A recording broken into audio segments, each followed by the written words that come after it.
ونعوذ بالله من شرور أنفسنا ومن سيئات أعمالنا من يهده الله فلا مضل له ومن يضلل فلا هادي له وأشهد أن لا إله إلا الله وأشهد أن محمدا عبده ورسوله يا أيها الذين آمنوا اتقوا الله حق تقاته ولا تموتن إلا وأنتم مسلمون يا أيها الناس اتقوا ربكم الذي خلقكم من نفس واحدة وخلق منها زوجها وبث منهما رجالا كثيرا ونساء واتقوا الله الذي تساءلون به والأرحام إن الله كان عليكم رقيبا يا أيها الذين آمنوا اتقوا الله وقولوا قولا سديدا يصلح لكم أعمالكم ويغفر لكم ذنوبكم ومن يطع الله ورسوله فقد فاز فوزا عظيما أما بعد فإن أصدق الحديث كتاب الله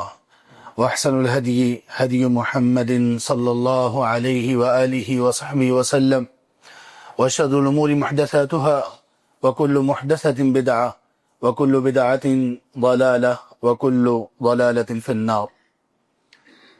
قابل احترام سامعین و سامعات، آج حج اکبر کا دن ہے۔ لوگوں کے ہاں عام طور پر یہ غلط فہمی پائی جاتی ہے کہ حج اکبر کا مطلب یہ ہے کہ وہ خطبہ حج جو جمعے کے دن ہو، جب یہ دونوں مکس ہو جائیں تو اسے حج اکبر کہا جاتا ہے، جبکہ ایسا نہیں ہے۔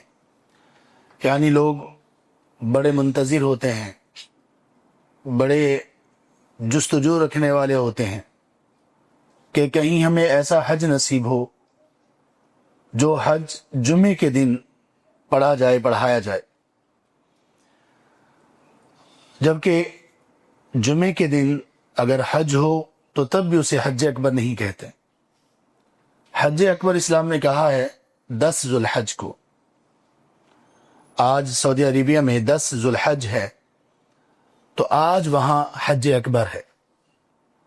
10 ذو الحج کو حج اکبر اس لیے کہا گیا کہ اس دن حجاج نے مناسک حج میں سے بڑے بڑے 4 کام ان پر واجب ہوتے ہیں، لازم ہوتے ہیں کرنا، جن میں سے ایک تو رکن ہے۔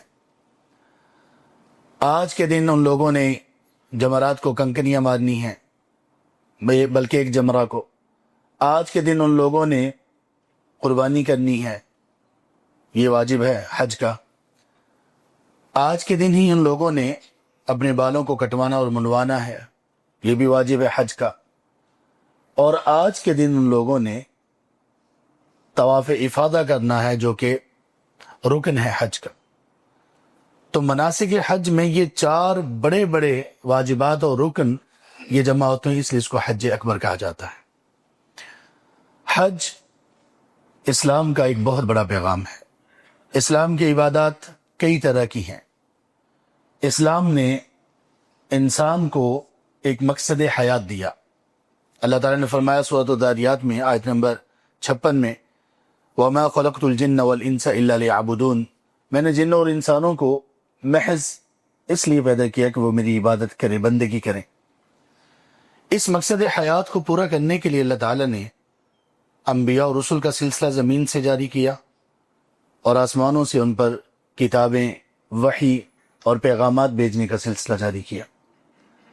ان پیغامات میں جو رسولوں کے ذریعے سے ہم تک پہنچے، ان پیغامات میں اللہ تعالیٰ نے یہ بتایا کہ تم اللہ کی بندگی کیسے بجا لا سکتے ہو، اللہ کی بندگی کے کون کون سے پہلو ہیں، اللہ کی بندگی ہے کیا، اللہ کا بندگی کے اعتبار سے اپنے بندوں پر حق کیا ہے، بندوں کی بندگی اللہ کی طرف کیا ہونی چاہیے۔ پھر اس کے بہت سارے پہلو رکھے۔ ایک اس کا پہلو یہ ہے کہ بندے کی بندگی اللہ کے لیے، وہ کچھ اس کے پہلو ایسے ہیں جو صرف اللہ اور بندے کے درمیان ہیں۔ کوئی دوسرا جب اس کے درمیان آئے گا تو بہت بڑا فساد ہوگا اور بہت بڑا گناہ ہوگا، جس کا نام ہے شرک۔ کبھی اللہ کی یہ بندگی اللہ کی خاطر بندوں کے درمیان ہوتی ہے، بندوں کے لیے ہوتی ہے، صلہ رحمی ہے، اچھا سلوک ہے، بندوں کے ساتھ تعاون اور ہمدردی کا معاملہ ہے، امت مسلمہ کا یکجان ہونا ہے، ایک دوسرے کے درد کو محسوس کرنا ہے، اس درد کی دوا بننے کی کوشش کرنا ہے، یہ بھی اللہ کی ایک بندگی ہے۔ اللہ کی کچھ بندگیاں ایسی ہیں جو بندے کے لیے تنہائی میں اس کے کرنے کی ہیں، اس کو سکھائے گی۔ اللہ کی کچھ بندگیاں ایسی ہیں جو اللہ تعالیٰ نے یہ سکھایا کہ تم سب کے سامنے کرو گے، اور جو سب کے سامنے اللہ کی بندگی کی جاتی ہے ان میں نماز با جماعت مردوں کے لیے، نماز عید مرد و خواتین دونوں کے لیے، اور ایک بہت بڑی چیز، ایک بہت بڑی اللہ کی بندگی جسے اسلام کے ارکان میں سے ایک رکن قرار دیا گیا، اسلام کے ستونوں میں سے ایک ستون قرار دیا گیا، اور وہ ہے حج۔ حج کو بھی اللہ سبحانہ وتعالی نے اس طرح سے بیان کیا اور یوں سکھایا کہ اس حج پہ بھی لوگ، تمام لوگوں کے سامنے اللہ کی بندگی کو بجانا ہے۔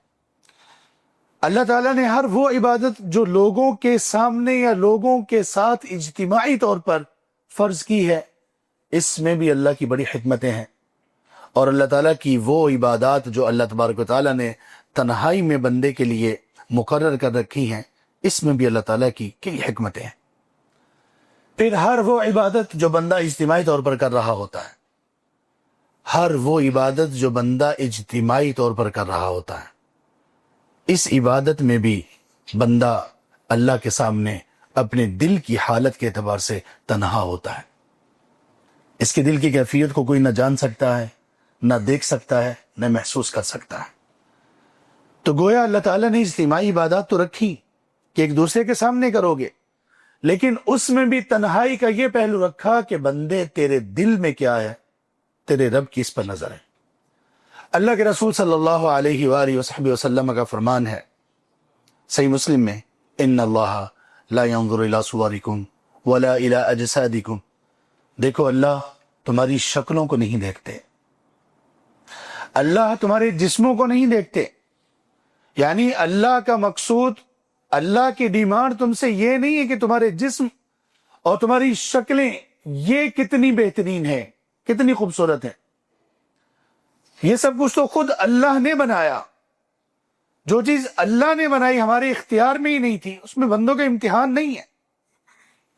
وَلَكِنْ يَنظُرْ إِلَىٰ قُلُوبِكُمْ وَأَعْمَالِكُمْ، اللہ تو دیکھتے ہیں کہ تمہارے دلوں میں کیا ہے، اللہ تو دیکھتے ہیں کہ تمہارے اعمال کیسے ہیں۔ دل اور اعمال کا ذکر کیا تو دلوں کو پہلے ذکر کیا، اس لیے کہ اللہ سب سے پہلے اخلاص کو دیکھتے ہیں۔ حج ایک بہت بڑی عبادت ہے، حج اسلام کا ایک بہت بڑا پیغام ہے، حج ایک بہت بڑی ورکشاپ ہے ہر ایک بندہ مسلم، مرد و خواتین سب کے لیے۔ حج میں ہم وہ سیکھ سکتے ہیں، اللہ تعالیٰ نے یہ چاہا کہ اسلام کا پیغام، اسلام کی تعلیمات، اسلام کا اثر دنیا میں ہر ایک گھر تک اور ہر ایک شخص تک پہنچے۔ اور اللہ کے رسول صلی اللہ علیہ وسلم کی ایک پیشین گوئی بھی ہے۔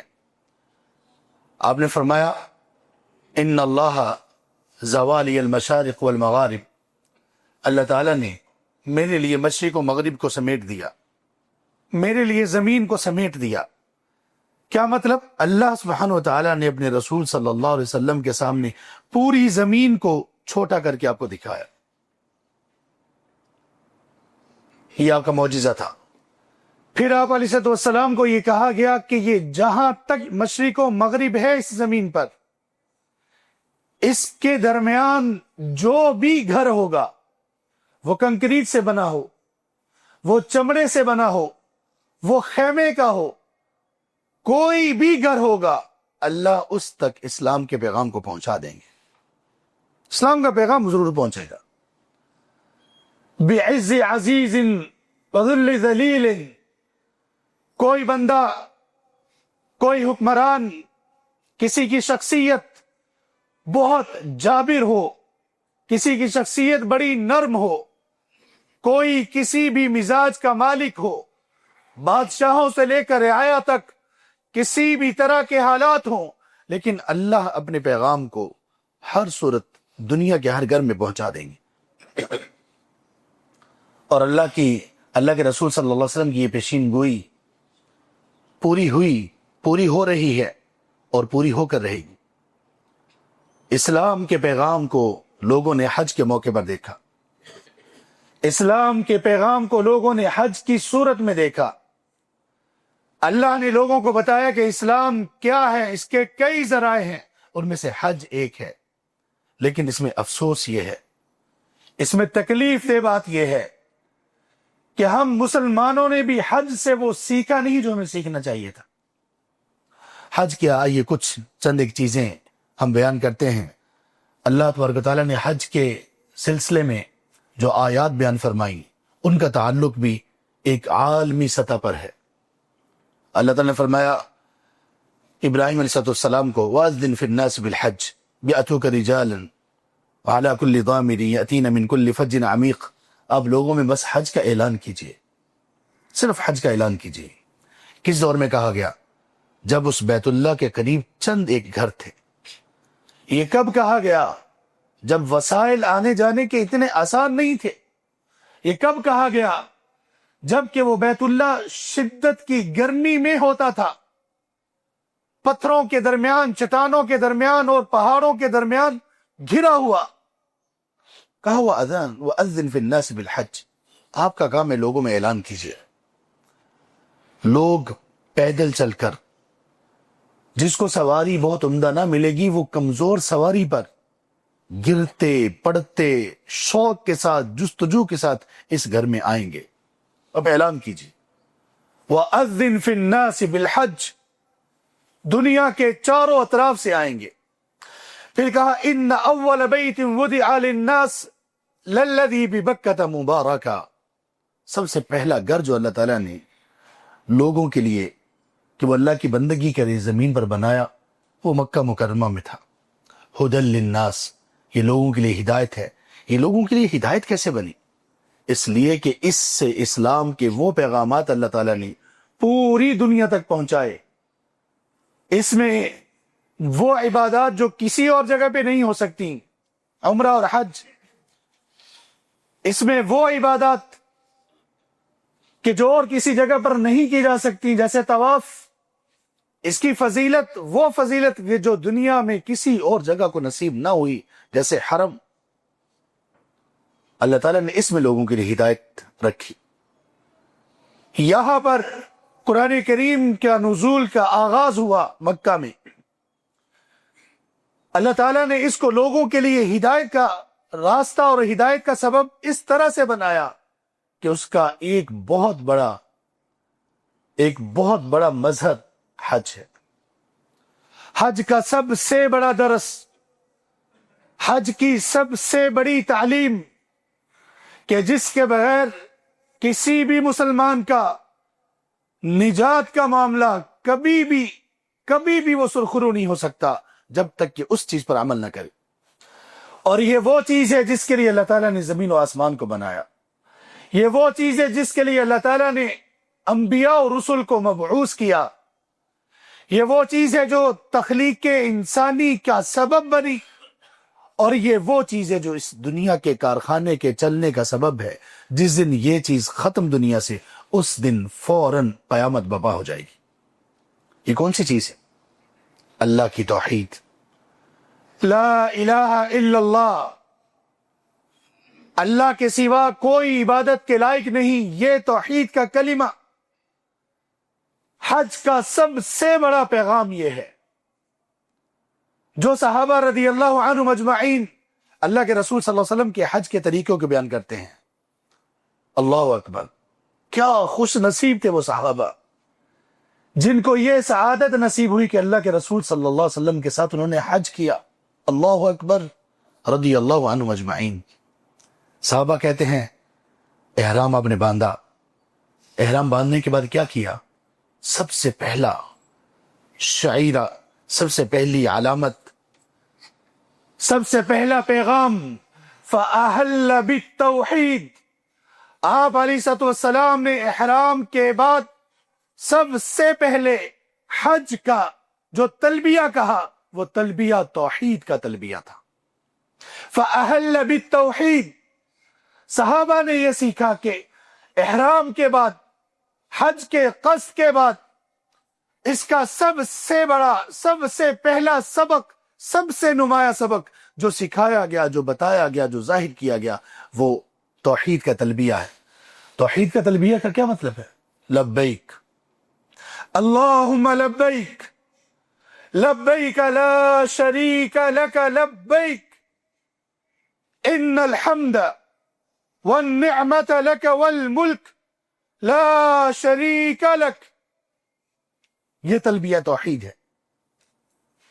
صرف اس ایک تلبیہ میں حجاج کے لیے، معتمرین کے لیے، اس ایک تلبیہ میں ہر مسلمان کے لیے وہ سبق اور وہ لیسنز ہیں، واللہ اگر دل میں اتر جائیں ہر بندہ تڑپ کے رہ جائے کہ یا رب کب میں خانہ کعبہ کا دیدار کروں، کب میں عمرہ کروں، کب میں حج کروں. بندے کے دل میں جستجو تڑپ میں بدل جائے، اس کا شوق جنون میں بدل جائے اگر صرف اس ایک کو سیکھ لیا جائے، صرف تلبیہ کو سیکھ لیا جائے. کیا مطلب ہے لبیک؟ میں حاضر ہوں، میں حاضر ہوں. عربی زبان میں اس کو یوں بھی کہا جا سکتا تھا، ربی حضرت، ربی انا حاضر، اے اللہ میں حاضر ہوں، یہ بھی کہا جا سکتا تھا. اور بھی بہت سارے الفاظ ہیں، لیکن لبیک ہی کیوں؟ اس لیے کہ لبیک اس کے روٹ ورڈ میں، اس لفظ کے مادہ میں، اس کے معانی میں صرف حاضر ہونا نہیں، بلکہ اس کا معنی یہ ہے اے اللہ پوری جستجو، پورے دل کے شوق، دل کی گہرائیوں سے محبت، تیرے لیے عاجزی، انکساری اور تیری تعلیمات کی فرما برداری کے ساتھ پورے شوق سے حاضر ہوں. تیرا بندہ بن کر، خوار ہو کر، تیرے سامنے اپنی جبین نیاز کو رکھتے ہوئے، تیری ساری تعلیمات کے سامنے اپنے سر تسلیم کو خم کرتے ہوئے، دل کی پوری عاجزی کے ساتھ، میرا کوئی کمال نہیں، میری کوئی خوبی نہیں، یا رب یہاں پہ لانے والا تو، توفیق دینے والا تو، مال دینے والا تو، صحت تندرستی تیری طرف سے. اے اللہ تیرے اتنے احسان ہیں، ان احسانات کے شکر کے طور پر تیری محبت جو دل میں معجزن ہے، تیرے گھر کی زیارت کا جو شوق دل و دماغ پر حاوی ہے، اے اللہ ان ساری محبتوں کے ساتھ، ان ساری عاجزی کے ان سارے پہلوؤں کے ساتھ اور پوری جستجو اور والہانہ تیری طرف جستجو کے ساتھ میں حاضر ہوں. لبیک، یہ معنی ہوتا لبیک کا. لبیک اللہم لبیک، اے اللہ حاضر ہوں، بار بار انہی کیفیات کے ساتھ حاضر ہوں.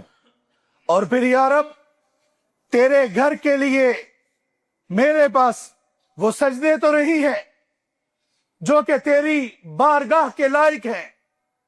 یا رب میرے دل میں اخلاص کا وہ اعلیٰ مقام تو نہیں ہے جو تیری شان کے لائق ہے. یا رب یہاں پر تیری بندگی کا وہ حق تو ادا نہیں کر پاؤں گا، لیکن یا رب چلتے چلتے، گرتے پڑتے، مشقتوں کے بعد، پیسوں کو جمع کرنے کے بعد، وقت کی ترتیب لگانے کے بعد جو سب تیری توفیق سے ہوا، کچھ بھی ایسا دامن میں نہیں ہے جو تیرے لائق اور شایان شان ہو. لیکن ایک چیز میرے رب تیرے لیے لے کر حاضر ہوا ہوں، اور وہ کیا ہے؟ لبیک اللہم لبیک لا شریک لک لبیک. اے اللہ اس عقیدے کے ساتھ حاضر ہوا ہوں کہ تیرے ساتھ کسی کو شریک نہیں ٹھہراؤں گا. لبیک اے اللہ اس کے ساتھ حاضر. اے اللہ تیری توحید پر کار بند ہوتے ہوئے تیرے سوا کوئی مددگار نہیں، تیرے سوا کوئی غوث نہیں، تیرے سوا کوئی شافی نہیں، تیرے سوا کوئی الحی نہیں، القیوم نہیں، تیرے سوا کوئی بھی الرزاق نہیں، تیرے سوا کوئی بھی الجبار نہیں، تیرے سوا یا رب کوئی بھی خوشیاں دینے والا نہیں. اولاد دینے والا نہیں، یا رب ساری عبادات کے لائق صرف اور صرف تو ہے، اے اللہ ان جذبات کے ساتھ حاضر ہو۔ لبیک اللہم لبیک، لبیک لا شریک لک لبیک۔ اور پھر یہ اللہ اس میں ایک چیز اور بھی ہے، ان الحمد والنعمت لک والملک، تیری توحید کے عقیدے کے ساتھ ساتھ اس اعتراف کے ساتھ حاضر ہوا ہوں، اے اللہ ساری تعریفیں تیری، نعمتیں جتنی بھی ہیں ساری تیری، والملک اے اللہ ساری بادشاہت پوری کائنات پر اختیار صرف تیرا، اے اللہ ان ساری باتوں کا اعتراف کر کے حاضر ہوا ہوں۔ لبیک اللہم لبیک، لبیک لا شریک لک لبیک، ان الحمد والنعمت لک والملک لا شریک لک۔ اے اللہ پوری کہانی، پورا خلاصہ یہ ہے، لا شریک لک، تیرا کوئی شریک نہیں ہے۔ یہ حج کا پیغام ہے۔ توحید کو دل کی گہرائی سے اگر چکھنا ہے، دیکھنا ہے تو حج پر دیکھیے۔ اس کے علاوہ کتنے روحانی اور اخلاقی اثرات ہیں انسان کا حج کرنا۔ حج میں ان ساری تعلیمات کو فالو کرنا جو اللہ اور اس کے رسول صلی اللہ علیہ وسلم نے بتائی ہیں، اپنی نگاہوں کو گناہوں سے محفوظ رکھنا، اپنے وقت کو ضائع نہ کرنا، اللہ کی طرف جستجو رکھنا، سنت کے مطابق اللہ کے رسول صلی اللہ علیہ وسلم کے طریقے کے مطابق حج کو بجا لانا۔ فرمایا من حج للہ فلم یرفث ولم یفسق، جس بندے نے اللہ کی خاطر حج کیا، اخلاص، اللہ کی خاطر حج کیا، اس میں کوئی بےہودہ بے حیائی کا کام نہیں کیا، نہ سوچ، نہ فکر، نہ نظر، نہ کسی اور طرح سے، نہ کوئی نافرمانی کا کام کیا۔ رجع کا یوم ولدتہ امہ، تو جب وہ حج سے واپس آئے گا تو گناہوں سے ایسے ہی پاک ہوگا جیسے وہ بچہ گناہوں سے پاک ہوتا ہے جسے آج ہی اس کی ماں نے جنم دیا ہوتا ہے۔ پھر کچھ اجتماعی پیغامات اس کے، احرام، سب سے پہلے احرام زیب تن کیا جاتا ہے۔ احرام کیا ہے؟ لوگوں کو یہ بتانے کے لیے، دنیا کو یہ میسج دینے کے لیے کہ دیکھو اللہ کی نظر میں بندے ہونے کے اعتبار سے سب لوگ برابر ہیں، بندے ہونے کے اعتبار سے، ہاں جو تفاوت ہے ان کے اعمال کے اعتبار سے، ان کے اللہ کے تقوی کے اعتبار سے، ان اکرمکم عند اللہ اتقاکم، تم سے سب سے بڑھ کر تم میں قابل قدر، قابل تکریم وہ ہے جس کے دل میں جتنا تقوی ہوگا۔ لیکن جب انسان ہے، انسان میں اللہ تعالیٰ نے عدل کا ایک پیمانہ رکھا، انسان میں اللہ تعالیٰ نے مساوات کا ایک پیمانہ رکھا۔ وہ مساوات کس میں ہے؟ نماز فرض ہے، حج فرض ہے، کس پر؟ جو بھی اس کرائیٹیریا پر پورا اترے گا۔ نماز فرض ہے سب پر، یہاں تک کہ 7 سال کے بچے کو نماز کا حکم دینا شروع کیا جائے گا۔ اسی طرح اس اجتماعیت میں، حج کے پیغام میں جو چیزیں مساوات پر دلالت کرتی ہیں وہ ایک احرام ہے۔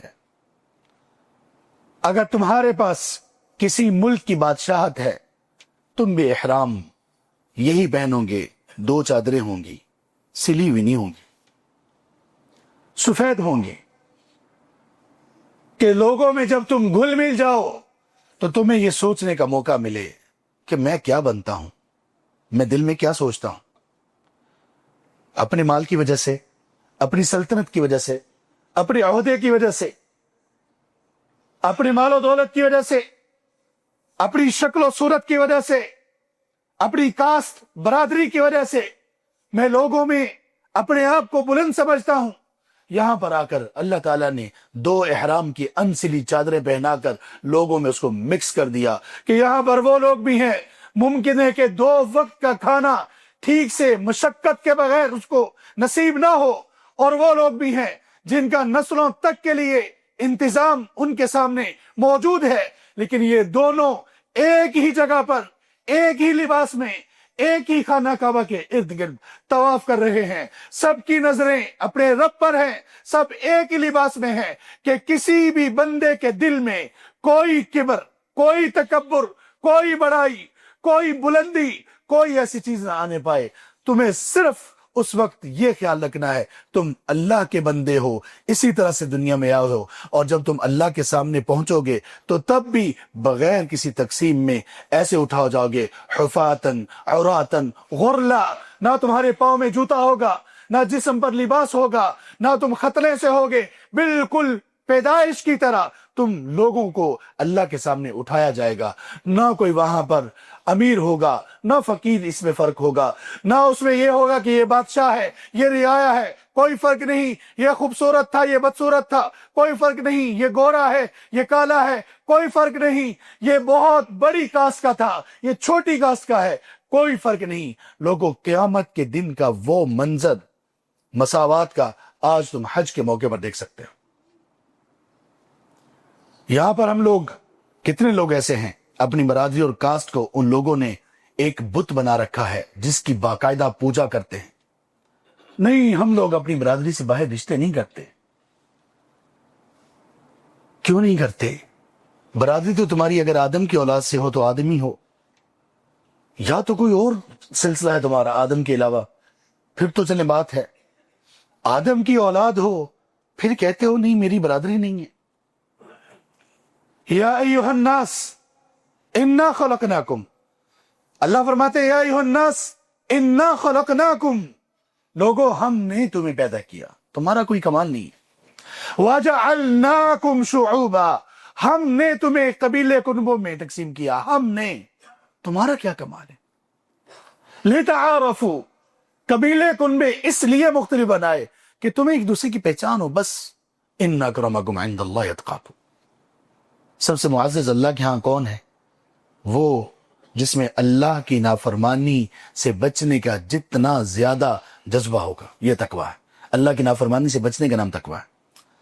حج کے موقع پر کچھ لبرلز کی طرف سے ایک میسج دیا جاتا ہے، قربانی کا معاملہ ہو، حج کا معاملہ ہو، اتنے پیسے خرچ کرتے ہو، کوئی لوگوں کا کام بنا دو، کسی کی بیٹی کا جہیز پورا کر دو، کسی کے بچے کو سکول میں داخل کروا دو. یہ نادان یہ سمجھتے ہیں حج پر جانا، قربانی کرنا، یہ شاید اسراف ہے. اول تو ان پر پھٹکار یہ ہے کہ اسلام کی تعلیمات سے بے بہرا ہے. دوسری پھٹکار یہ ہے کہ عقل کا استعمال بھی ٹھیک سے نہیں کرتے. تیسری پھٹکار یہ ہے کہ گراؤنڈ ریالٹیز کو چیک کرنے کی بھی کوشش نہیں کرتے. ہم قربانی کی سرحد سے بات نہیں کرتے، ہم حج کو لے لیتے ہیں. اس کے اجتماعی پیغامات میں سے اللہ تعالیٰ نے فرمایا لِیَشْهَدُوا مَنَافِعَ لَهُمْ، لوگوں کو چاہیے حج کے لیے آئیں اور اپنے نفع کو حاضر ہوں. ان کو بڑے یہاں پہ منافع ملیں گے، بہت نفع ملے گا. کون کون سا نفع؟ فریضہ حج ادا ہو جائے گا، عمرہ ہو جائے گا. اس مقدس گھر میں جہاں ایک نماز 1,00,000 کے برابر ہے، کچھ نمازیں پڑھنے کا موقع مل جائے گا، کچھ اللہ سے لو لگانے کا موقع مل جائے گا، کچھ عاجزی انکساری کا موقع ملے گا. اس کے علاوہ کیا ہوگا؟ اس کے علاوہ مالی اعتبار سے صرف مکہ نہیں، دنیا بھر کا ہر حلال کاروبار حج کے دنوں میں پیک پر چلا جاتا ہے. ہر حلال کاروبار، مسلم ممالک کا ہو یا غیر مسلم ممالک کا. ایک چھوٹی سی نیڈل سوئی سے لے کر جہاز تک، ایئر لائنز، ٹکٹس، سفر، ٹریول، اس کے علاوہ وہاں پر رہائشیں، ملازمتیں، اتنا کچھ بڑھ جاتا ہے، اتنا کچھ، اتنی نوکریاں، اتنے مواقع. ہر بندہ کما رہا ہوتا ہے، ہر بندہ کما رہا ہوتا. ہر وہ چیز جو حاجی کے کام کی ہے جو اس کے استعمال میں آئے گی. اور دنیا بھر سے حاجی چونکہ آتے ہیں، ہر طرح کی ثقافت اور کلچر کے ساتھ آتے ہیں، تو دنیا بھر کا ہر حلال کاروبار بڑھتا ہے، پھلتا ہے، پھولتا ہے، کتنی بلندی بڑھ جاتا ہے. میرے پاس یہاں پر سٹیٹس ہیں, ابھی موقع نہیں میں ان کو بتاؤں کتنے بلین ڈالرز میں یوں اکانومی بڑھتی ہے سب کی, کتنے بلین ڈالرز میں لوگوں کو ملازمتیں ملتی ہیں, ٹرانسپورٹ کے سلسلے میں, صفائی ستھرائی کے سلسلے میں, جانوروں کی خرید و فروخت کے سلسلے میں, قربانی خوراک کے سلسلے میں, رہائش اور ہوٹل کے سلسلے میں, ہر کاروبار بڑا ہو جاتا ہے. اللہ اکبر. یہ حج کے بارے میں چند ایک چیزیں تھی, وقت اس کے لیے بہت زیادہ چاہیے. واللہ حج کو سیکھیے, تلبیہ سیکھیے, احرام سیکھیے. ہماری نادانی اور بدقسمتی یہ ہے, ہمارے دلوں میں حج اور عمرے کا شوق نہیں ہے. اگر کسی میں شوق ہے تو اسے یہ شوق نہیں کہ میں حج اور عمرے کو سیکھ کر جاؤں. بس یہ ہوتا کون سی ایئر لائن ہو, سہولتیں کتنی ہو, کہاں پہ قیام ہو, ہوٹل کیسا ہو. اللہ کے بندے تو یہ دیکھ کہ تیری بندگی کیسی ہو وہاں پر, تجھے تیرا حج کیا سکھاتا ہے, تجھے تیرا عمرہ کیا سکھاتا ہے, تجھے تیرا احرام کیا سکھاتا ہے, تجھے تیرا تلبیہ کیا سکھاتا ہے, مینا مزدلفہ کیا سکھاتا ہے, عرفات تجھے کیا سکھاتا ہے, طواف افاضہ, طواف قدوم, طواف وداع تجھے کیا سکھاتا ہے, صفا مروہ کی سعی تجھے کیا سکھاتی ہے.